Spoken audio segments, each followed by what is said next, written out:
So the next part I want to talk about are the vertebrae, and I'm going to talk about the differences between the cervical, thoracic, lumbar first, and then I'll hit the sacrum and the coccyx.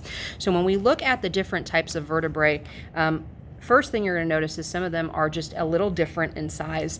And first thing that you're going to look for is you're going to look for the holes on the vertebrae. Okay, so when you look at the holes on the vertebrae, I'm going to kind of hold these all up so you can kind of see the different parts. So on this one, you can see 1, 2, 3 holes. On this one, there's 1, 2, 3. On this one, there's 1, 2, 3. On this one, there's 1, and on this one, there is 1. So all of our thoracic and our lumbar vertebrae are going to have 1 hole. Our cervical are going to have 3. So when we take a look, if you see any bone that has 3 holes in it, it is going to be a cervical vertebrae. So when we look at the cervical vertebrae, you're going to notice that these 3 all kind of look different. We have a total of 7 cervical vertebrae, and of those 7, all 3 of them have holes, but the first 2 are going to look a little different. The first vertebrae is known as the atlas, and that's this one here. When you're looking at the atlas, I kind of want to compare it to a normal vertebrae. So this thing here is the body. There is no body on the atlas, and this thing here is the spinous process. You can see spinous process here as well.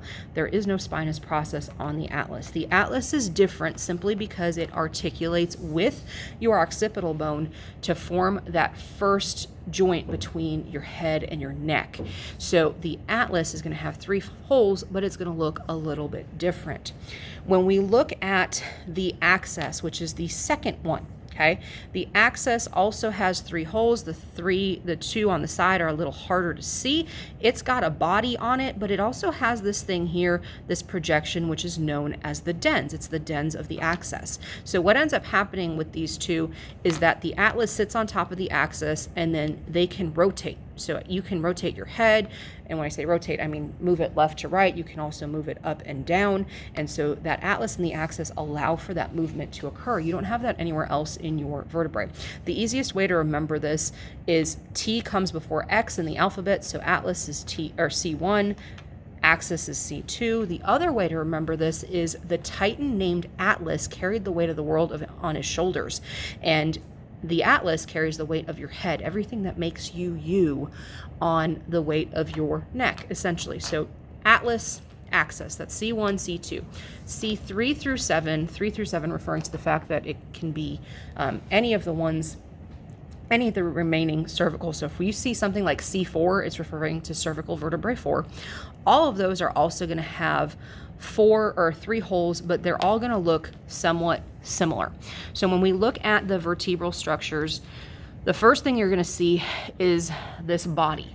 So this is where basically weight is transferred, is here. If you run your hand down somebody's spine, or you run their finger, you're going to feel this piece here. So this is front, this is back, this is the spinous process. How can you tell top from bottom? Well, whenever you hold these, the spinous process is going to kind of have a downward projection. So if it's held like this, you'll notice that the spinous process kind of goes up. So looking at it from the side, you'll notice it kind of goes up this way. So that's actually the inferior view, and then that's the superior view. So always kind of look for that spinous process. It's going to point a little bit more down. On these guys, that becomes a little more apparent. So this area here that I'm holding with my fingers is the body. This area here is the spinous process. And because we have 3 holes on the cervical vertebrae, we have these transverse foramen. Okay, it's the only place we're going to have them. The thoracic and the lumbar do not. We then have the vertebral foramen here. So then you'll notice we have these kind of things on the side. So the connection between the body and this thing here is called the pedicle. Okay, so this area here is the pedicle.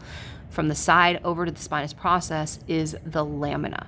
So that's what you're looking at, pedicle toward the body, lamina toward the spinous process.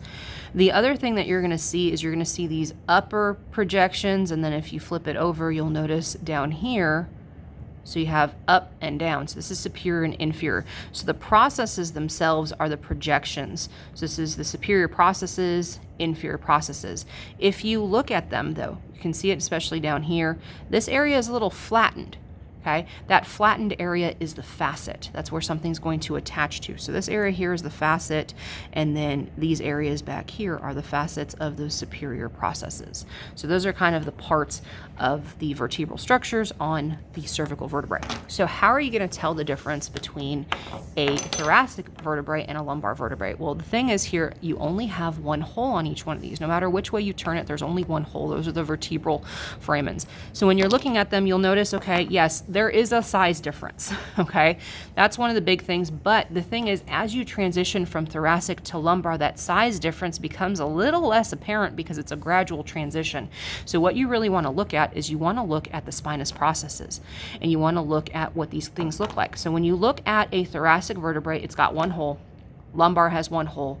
The difference is your thoracic vertebrae look like a giraffe. So if you think about mouth, neck, horns, and ears, okay? So that's going to be your thoracic vertebrae. Your lumbar vertebrae kind of looks more like a moose. You've got a much larger head, got a much thicker neck, okay? The neck's kind of shorter, but it's thicker. So that's going to be your lumbar vertebrae. So let's talk about the parts of the vertebrae on the thoracic vertebrae. So once again, when we're looking at this, I'm holding it by the body. I'm noticing that spinous process is pointed down. So this is the superior view and this is the inferior view. Because if I look at it in the inferior view, you'll notice it's kind of now pointing up, that spinous process. So if as long as it's pointing down, it's going to be the superior view. So we have the body, we have the vertebral foramen, and we have the spinous process. We then have these superior articular processes and facets. The process is just the upward projection. The facet is that smoothened area where we're going to have some attachment. The inferior are these guys here. So these are the inferior processes, okay? And the smooth areas specifically are going to be the facets. We then have the addition of these transverse processes here. So these transverse processes are going to be the ones on the side. They're essentially the ears of the giraffe. And then these guys, because the thoracic vertebrae, there's 12 of them, they're going to articulate with the ribs. We have an extra attachment point, this transverse facet. So not only do we have a process, we also have a facet as well. So this is that area where the rib is going to attach to. So we have 12 of these. Lastly, our lumbar. Okay, remember our lumbar kind of look like a moose. So I'm holding the body here, holding the spinous process. So once again, we're going to have the superior processes and the facets, the inferior processes here, and then the facets are those smoothened areas. Okay, remember between the processes here and the body is going to be this area. This is the pedicle.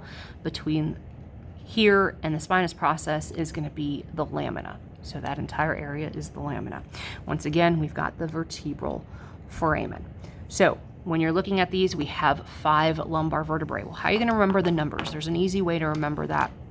Cervical, you eat breakfast at 7, eat lunch at 12, eat dinner at 5. So cervical is 7 a.m. Thoracic is noon or 12. Lumbar is 5.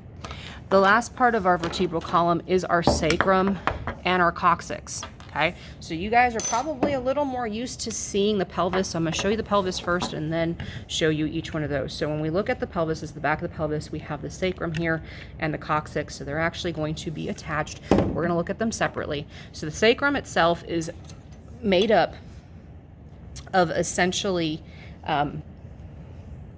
5 fused vertebrae. So when we look at these structures here, those are what used to be the spinous processes. There's 5 of them. So 1, 2, 3, 4, 5.